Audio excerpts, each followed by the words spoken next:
This Republican majority thinks that it works for President Trump, as opposed to being an independent branch of government that serves as a check on power. And so we see endless attempts to curry favor, to kiss up. And of course, the quintessence of that is the bill before us today. The Gulf of America Act would rename the body of water formerly known as the Gulf of Mexico to the Gulf of America. The Secretary of Interior, acting through the chairman of the U.S. Board of Geographic Names, would oversee the implementation of the renaming.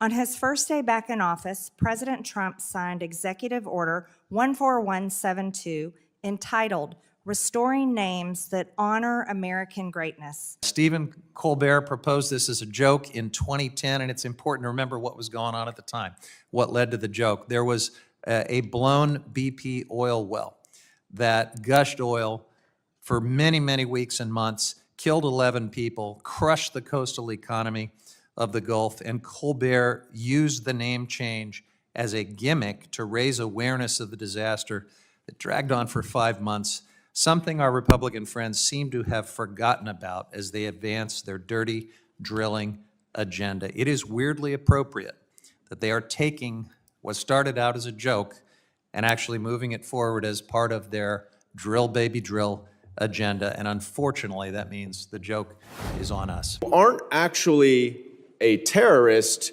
just because a member of Congress from Georgia says you are. There actually has to be evidence provided to support that. That's how our country works. That's how due process works. That's how the rule of law works. Is the president doesn't get to determine that someone is or is not a terrorist. Members of Congress don't get to determine whether someone is or is not a terrorist. But that does not seem to be something that some of my colleagues understand. The Gulf's natural resources and wildlife are an essential part of America's economy. It is one of the largest oil and gas regions in the world, providing about 14% of our nation's crude oil production and an abundance of natural gas. The resources found in the Gulf have driven innovative technologies that have allowed our nation to reach some of the deepest and richest oil reserves in the world. The Gulf is also home to many fisheries teeming with snapper, shrimp, grouper, stone crab, and other species. And it is recognized as one of the most productive fisheries in the world, with the second largest volume of commercial fishing landings by region in the nation, contributing millions of dollars to local American economies. The Gulf is also a vital region for the multi-billion-dollar American maritime industry, containing some of the largest ports in the world, including in Houston, New Orleans, and Mobile. Millions of Americans visit the Gulf each year with their families and take part in all the recreation it has to offer. Given all these contributions from the Gulf to our nation and from our nation to the Gulf, it is clear that the states which border the Gulf, Texas, Louisiana, Mississippi, Alabama, and Florida, are not the only ones that benefit from it. Therefore, it is fitting that the Gulf be named in honor of America, as it will continue to be a crucial part of our nation for generations to come. The Gulf of America Act has 15 co-sponsors. We encourage more members to sponsor this bill, and I thank the subcommittee for hearing me out today. And Madam Chairwoman, I yield back the remainder of my time. Listening to my colleagues, the Democrats on the other side of the aisle, complain and whine and defend illegal aliens that break the law the minute they cross our border is pathetic. The American people are so sick and tired of it. They cannot believe what our country has gone through. And it is enough. It is absolutely enough. But they will go on and on to defend anyone that is not American because of their America Last policies. You talk about tax dollars used. Our tax dollars should be used defending Americans. And you want to talk about spending a lot of money? Spending a lot of money should happen for American causes, American purposes, and American security. Laken Riley is a young woman who should be living her American dream, and she had the right to do it. But people that come across our border illegally are not Americans, and they do not have rights here. And that is exactly why anytime they break a law, anytime they cross into our country, they should be rounded up and shipped out as fast as possible. And if we need to build more prisons, then we'll do it. It is so shameful that the first bill of the new Congress will put a target on the back of millions of our neighbors that work so hard, that build up our communities. It is also going to increase militarization of our neighborhoods. As somebody that grew up in Southwest Detroit, where you'll find 20 different ethnicities, people from all over the world came together, and you should see how beautifully diverse it is, but how they built up communities and neighborhoods. They're an integral part of our neighborhood. And one of the things that I have been seeing over and over again on social media already, Mr. Chair, is literally militarization of Border Patrol, officials everywhere, just people scared and petrified because that's what's exactly happening, because this promotes racial profiling. The bill blatantly violates due process. I mean, these are literally being allegations and charges, not actual convictions. Y'all act like if somebody's undocumented, they can't be deported. They can. As a former immigration attorney, I know that for a fact. You're making this up so you can literally allow people to be profiled and discriminated against. Blame them for the cost of eggs? Is that what we're doing here?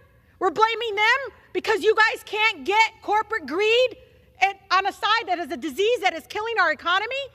People can't afford housing? You think it's because of our immigrant neighbors? No. If you cared truly about fixing our immigration system, you'd go fix it so that U.S. citizens married to undocumented spouses can actually adjust their status, where we have mixed statuses because for 30 years we've ignored and vilified immigrants. Enough is enough. It will separate families. It would lead again to continued discrimination.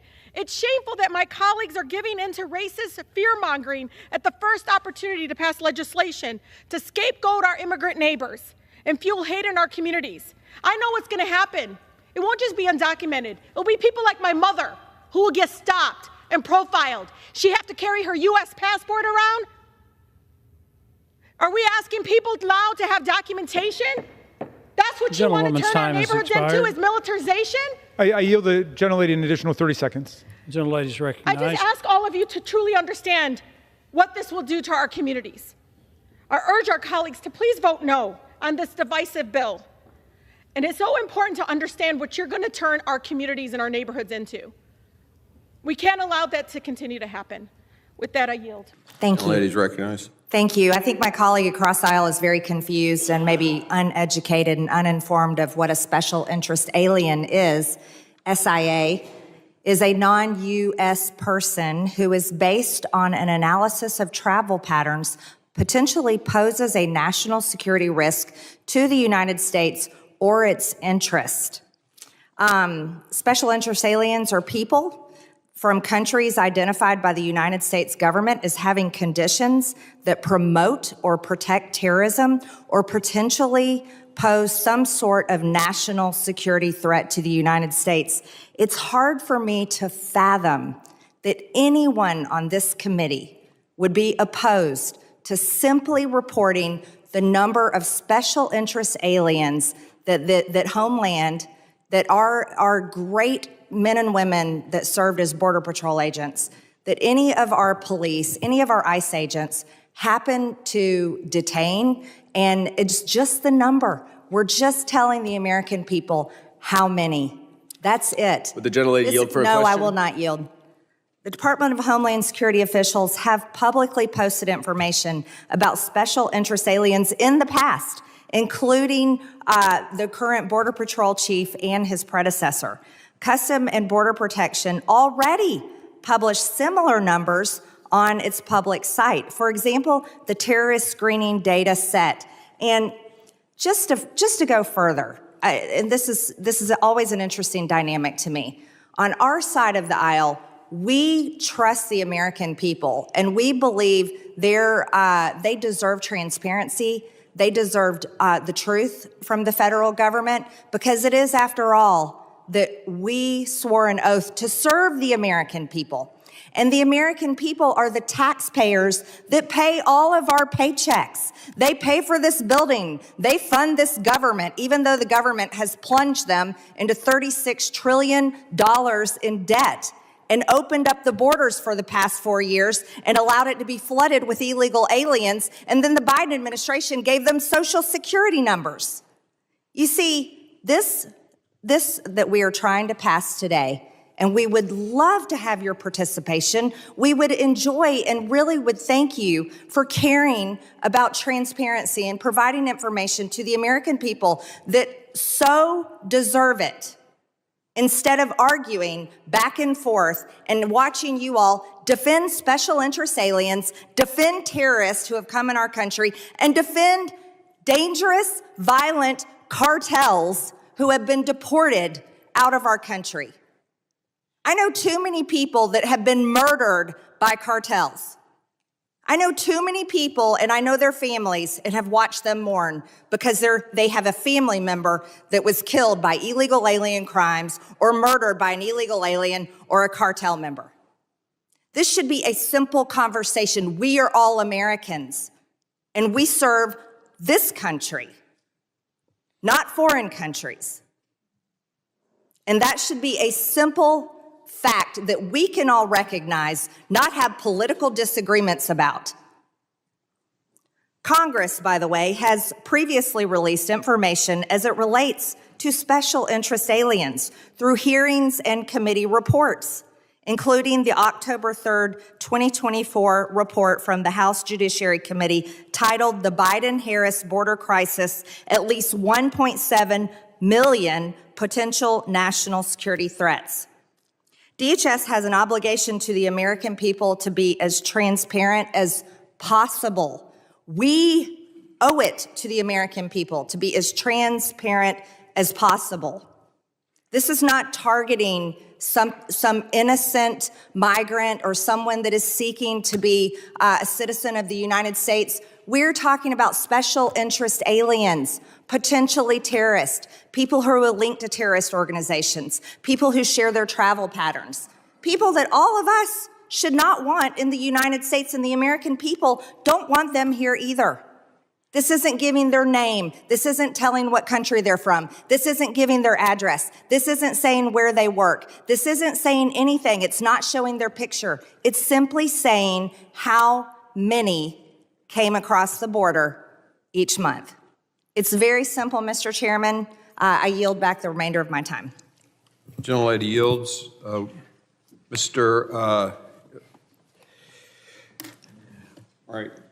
So let me just say this. I want us to all debate this, but let's debate the bill as much as we can. I get it that we want to make comments about what's going on, but let's debate the bill, please. I appreciate the lesson that Ms. Greene was trying to pass on to me, but as somebody who prosecuted organized criminal enterprises for 10 years, I can tell you that this kind of information only helps the enemy. It does not stop them.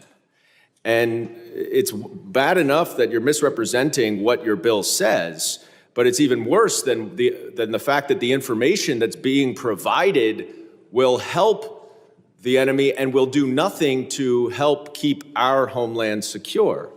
So I wish that, A, we had an accurate representation from the sponsor of this bill as to what it is, and B, that if it were actually that, we'd be having a very different discussion. And I yield back.